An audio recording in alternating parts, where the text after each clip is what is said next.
Hai teman-teman, Assalamualaikum. Hari ini saya ada di Cimanggis, Depok. Namanya di Kanggo Kopi. Ini usaha punya teman lama saya.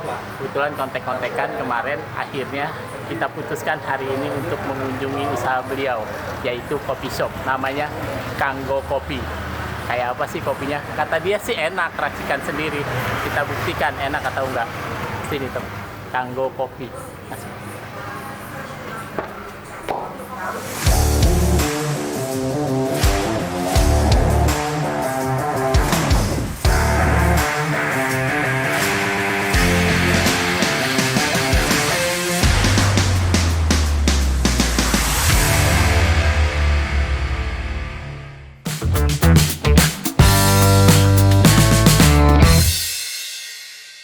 Assalamualaikum warahmatullahi wabarakatuh, teman-teman.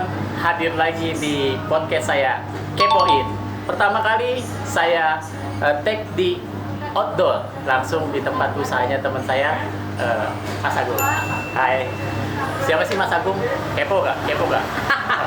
Kalau kepo, kita cari tahu tentang Mas Agung ini siapa.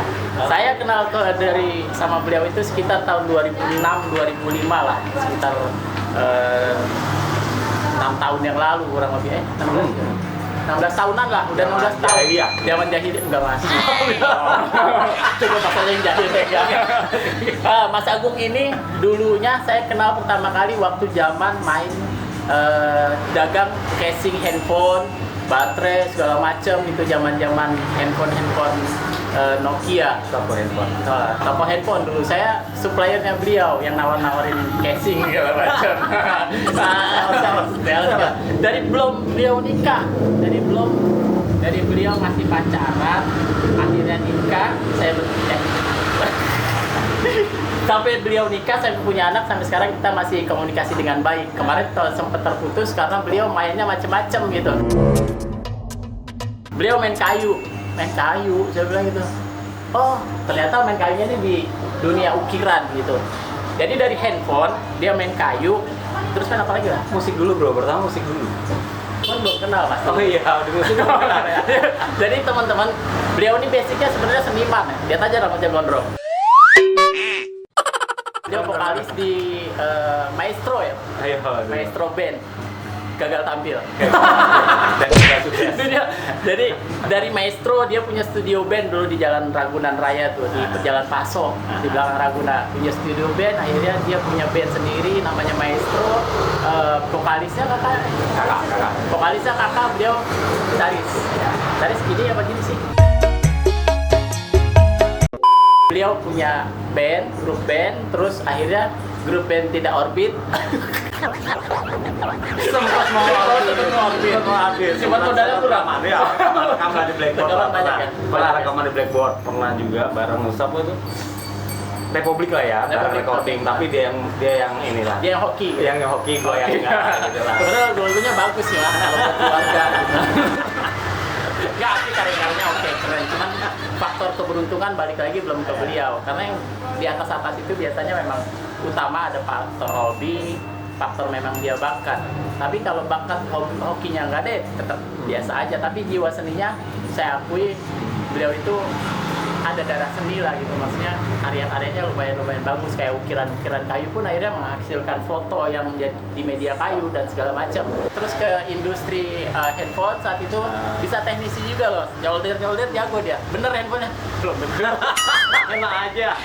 Berhasil mengkaryakan orang bro. Iya, artinya jadi sukses. Ini jokes aja sih, itu perjalanan hidup yang saya ceritain gagal-gagal melulu. Tapi di tengah kegagalan itu ada orang yang bisa kita perkaryakan dan beliau punya kerjaan. Dan banyak orang yang terinspirasi dari beliau punya konter, beliau punya teknisi HP, bisa benerin HP, jadi banyak yang ikutin juga. Karena di tahun 2004-an itu, di zaman-zaman handphone belum terlalu booming, kita nih berdua sebagai pionir di daerah Jakarta Selatan. Gitu. Jadi intinya pada masa itu kita diikutin banyak orang tren usahanya. Nah sekarang tren usahanya kan lagi kopi nih, gitu. Jadi dia ikutan kopi setelah kayu kan gagal sih, stop dulu gitu. Stop dulu, karyanya nanti bisa kembali ke kayu sih kayaknya. Mudah-mudahan bisa ada sinkronisasi antara kafe, coffee shop dengan kayu ini produk-produk kayu. Unik loh. Jadi saya cerita tentang setelah kayu ke belakang, kita review ke belakang perjalanan kita memang kurang dari dulu. Sekarang kita review kopinya nih, kopi shopnya, Kanggo Kopi. Mas, Oke. Kanggo kopi artinya apa? Kanggo kopi. Itu sebenarnya bahasa Jawa ya. Bahasa Jawa yang artinya itu menggunakan atau memakai. Memakai kopi. Apapun jadi pakai kopi. Dan nantinya gue berharap Kanggo Kopi itu akan terpakai seterusnya gitu. Dia seperti itu kata filosofi seperti itu, terpakai seterusnya lah. Oke, artinya kopi itu dia pakai untuk alat mencari uang, mencari nafkah, gitu kan, terpakai sampai seumur hidup. Jadi kita usahanya pakai apa sih? Pakai kopi gitu. Menunya pakai apa sih? Pakai kopi gitu. Senyumnya pakai apa? Pakai kopi. Di giginya sih banyak kopinya.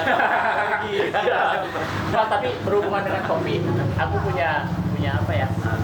Punya kayak tagline gitu. Tagline itu ada quotes yang menggunakan kopi. Kopi itu ketika otak perlu inspirasi. Terus Kanggo Kopi ini berdiri dari kapan Mas? Setelah Sebenarnya 3 bulan setelah pandemi lah, di saat orang nggak berani usaha atau terpuruk. Tapi gue disitu lain, gue pikir gue harus berani gitu, karena sebenarnya ada faktornya juga. Di handphone itu sebenarnya gue udah, karena mata gue udah nggak sanggup jujur aja, karena usia gue udah lanjut usia. ada tua. Iya. Jadi mata gue nggak sanggup, akhirnya gue menyerah di posisi untuk itu, posisi handphone. Nah, gue coba untuk beralih ke kopi ya. Oh, sebenarnya kayu dulu. Ya, ke kayu. Di kayu gue sempat hampir berhasil. Gue udah bisa buat karya itu mungkin sekitar 500-an karya yang bentuknya ukiran wajah ya. Semua menteri lah bro ya, semua menteri udah gue buat, semua presiden, AHY, Anies segala macam semua udah gue buat pokoknya. Setelah gue pikir-pikir, untuk berkembang itu sulit, tapi gue tetap jalanin gitu sampai akhirnya karyawan gue harus meninggalkan gue bro. Meninggalkan karena dia mau buka juga gitu. Oh kan. biasa klasik ya, sudah jago bikin sendiri mau gitu. buka juga gitu. Akhirnya gue kerjain sendiri tuh dengan order yang sehari 3 ukiran itu atau 2-3 itu gue harus kerjain sendiri. Di situ gue nggak sanggup. Nah setelah itu gue pikir kenapa gue beralih ke kopi. Nah, berhubung di soul gue ini ada jiwa seni ya, akhirnya gue beranggapan kopi itu menurut gue seni. Karena jujur aja apa yang gue buat di sini adalah gue nggak berpatokan dengan standar cara membuat kopi. Enggak, gue nggak berpatokan itu. Gue akan berpikir ini kopi itu adalah sesuatu yang perlu dinikmati gitu loh. Sama dengan musik, sama dengan lukis, sama dengan sebagainya. Dia perlu rasa untuk menikmatinya gitu, dan masing-masing orang beda cara menikmatinya, seperti itu sebenarnya. Akhirnya dari perjalanan itu gue coba dari seluruh banyak sekian kopi Nusantara, gabung ini, gabung itu, gabung ini gitu sampai ketemu titiknya itu, dan itu merupakan sangat sulit. Menurut gue sangat sulit banget ya, sangat sulit banget. Menurut gue nggak bisa dipelajari dengan teori takaran. Karena di saat seandainya lo barista jago gitu pun gua kasih kopi tengah-tengahnya kopi lama lu buat juga tetap aja kan sulit, tapi bagaimana cara membuat itu enak gitu kan, itu lain cerita gitu kan. Paling nggak harus buat dulu baru lu tes, baru lu coba buat lagi baru enak. Nah, itu. Karena prinsipnya yang namanya sebuah pekerjaan apapun memakai seni. Artinya bisnis aja menurut saya seni Mas itu. Iya. Bisnis bagaimana meyakinkan orang itu ada seninya juga. Tidak asal orang menjual, selling segala macam. Pasti punya cita rasa tersendiri. Orang punya passion tersendiri dalam menyajikan bisnis kan. Kayak saya belak-belakan gitu kan ngomong bisnis. Pak ini begini barang, ini begini barang, ini begini barang gitu. Ada orang yang pakai teori bisnis gitu. Ada orang yang pakai teori bisnis dan praktek gitu kan. Nah, kalau Mas Agung ini saya pikir kopi adalah sebuah hasil karya seni, dan hasil karya seni itu bagaimana orang menikmatinya. Walaupun musik pop, tapi dibawain dangdut juga kan enak juga dengan musik juga, iya. Tergantung bagaimana penikmatnya gitu. Ya di samping efek itu gue juga melihat pasar ya, gue melihat di mana kekurangan pasar itu di setiap coffee shop ya. Gue punya satu titik kelemahan sebenarnya di coffee shop lainnya sebenarnya keramah-tamahan, udah bisa ngobrol dengan baristanya langsung, dengan lu bisa curhat dengan baristanya langsung. Bisa lah, mau cewek mau cowok gitu kan. Kameramen bisa curhat men. Nah di sini tuh gue buat seperti itu, jadi pertama-tama itu yang poin yang gue dapat adalah lu dari kopi lu dari kopi bisa punya banyak teman. Itu seperti itu, sampai akhirnya gue di sini punya banyak teman bro. Di TMSG yang tadinya gue nggak kenal sama siapa, jadi punya banyak teman, gue punya inspirasi, dan gue akhirnya gue punya konsep kopi sendiri buat nanti pengembangan yang itu dari hubungan pertemanan. Dari hubungan pertemanan dari kopi. Dari kopi yang ramah-tamah. Intinya gue harus santun melayani siapapun, itu kuncinya sebenarnya sih. Ya, kayaknya itu akan jadi habit buat Kanggo Kopi. Habit dalam artian si barista, si pengelola tokonya nanti harus memakai hati, karena yang dari hati sampai yang hati.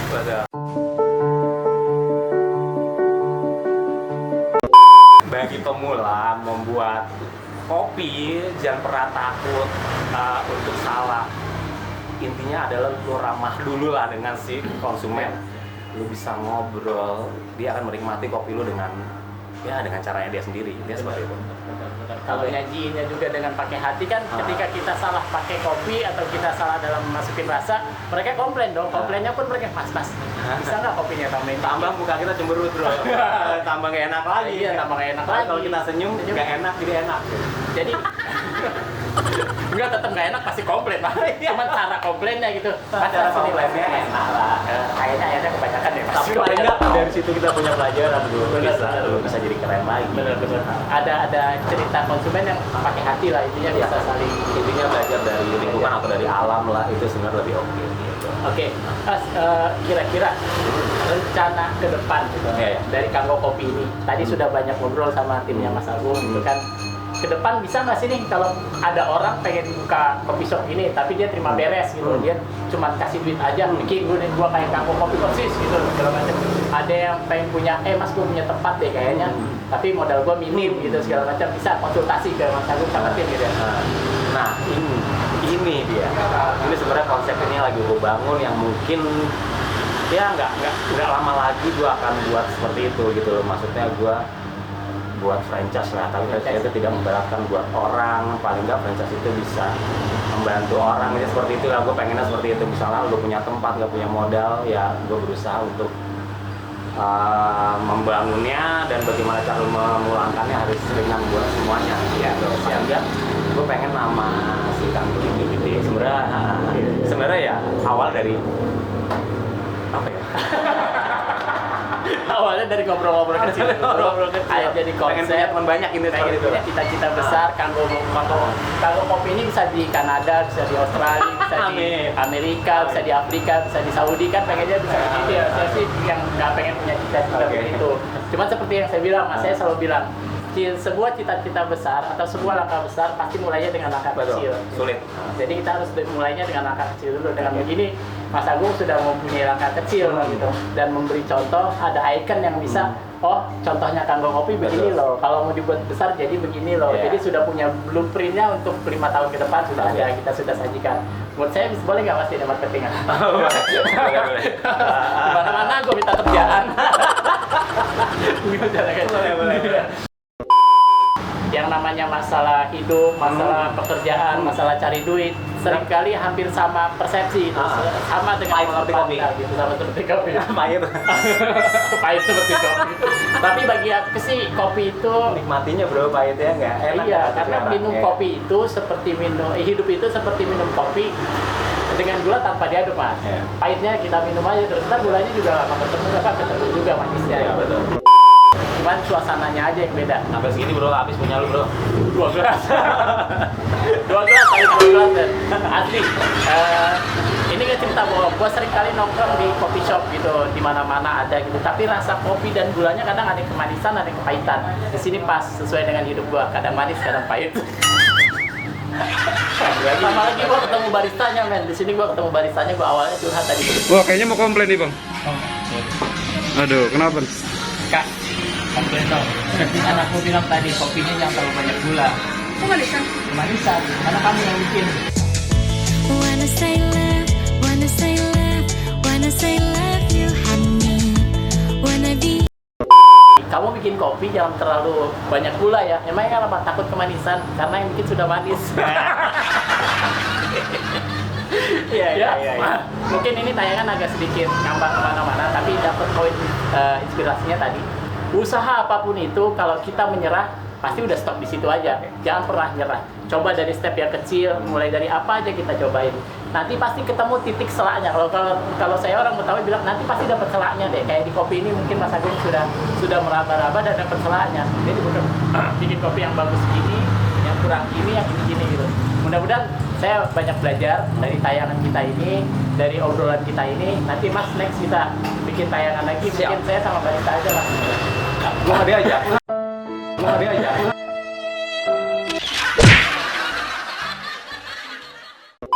Baru satu pacaran. Enggak pacaran gitu, maksudnya pengalaman dia Oke, kerja di sini. siap. Turun itu dong, masalah boleh Mas. Bercanda. Oke ya buat teman-teman, ini tayangan sekilas. Cukup sekian dulu dari saya. Ini tayangan perdana, mudah-mudahan kita ke depan bisa ikut lagi. Sekian dari saya. Salam Kanggo Kopi. Podcast saya jangan lupa subscribe, kepoin, Predisa. Assalamualaikum warahmatullahi wabarakatuh.